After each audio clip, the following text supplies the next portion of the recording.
சோழன்குடிக்காடு கிராமத்தை சேர்ந்த சமூக ஆர்வலர் விஸ்வநாதன் கடந்த மாதம் 13ஆம் தேதி மாயமானார். இதுகுறித்து புகார் அளித்தும் போலீசார் நடவடிக்கை எடுக்காததால் விஸ்வநாதனின் மருமகள் அமுதா சென்னை உயர்நீதிமன்றத்தில் ஆட்கொணர்வு மனு தாக்கல் செய்தார்.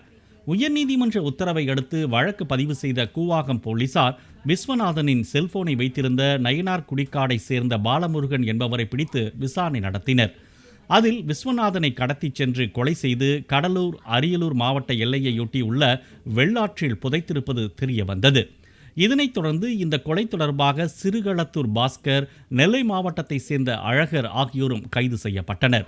விசாரணையில் கடலூர் மாவட்ட நல்லூர் தெற்கு ஒன்றிய திமுக செயலாளர் மகேந்திரன் மற்றும் அவரது உதவியாளர் குணசேகரனுக்கும் இந்த கொலையில் தொடர்பு இருப்பதாக போலீசார் முடிவுக்கு வந்தனர். இதையடுத்து குணசேகரை கைது செய்த போலீசார் மகேந்திரனை தேடி வந்தனர். இந்த நிலையில் மகேந்திரன் அரியலூர் டிஎஸ்பி வெங்கடேசன் முன் நேற்றிரவு சரணடைந்தார்.